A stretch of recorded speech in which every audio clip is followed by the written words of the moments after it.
Which are, in your opinion, the main mistakes that Matera should avoid in the construction of its dossier?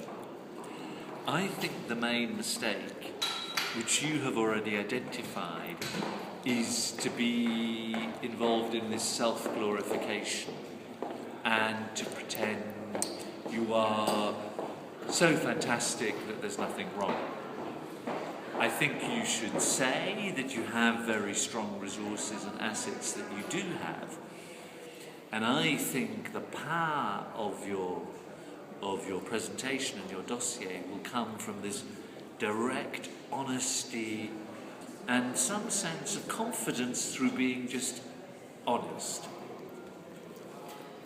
What should Matera learn from UMIO, which will be European Capital of Culture in 2014, city with which you have worked?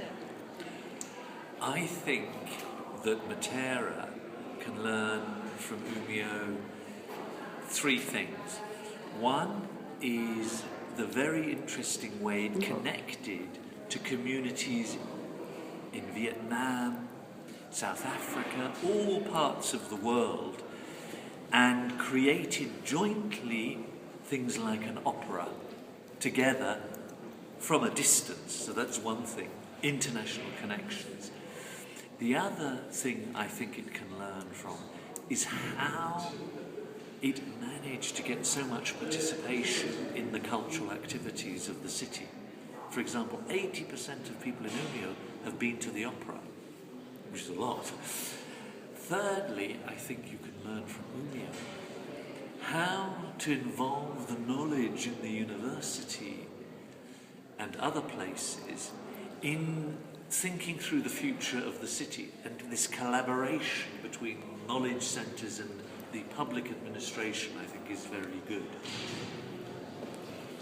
Sorry, you're laughing. Hi.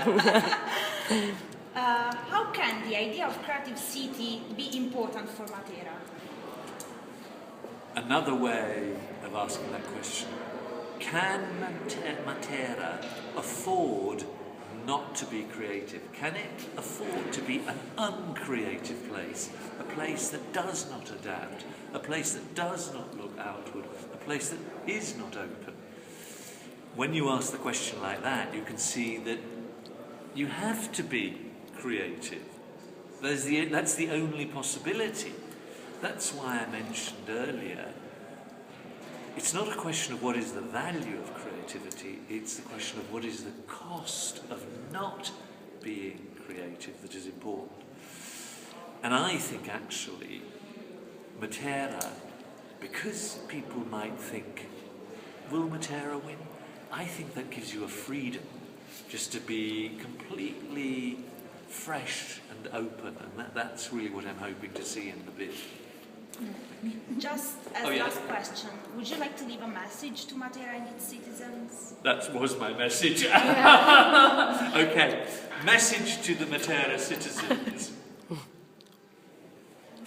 You have fantastic potential because you're going to be so straightforward, direct, and not play around in silly ways, because you know that this is also a question of survival to try and win this candidacy.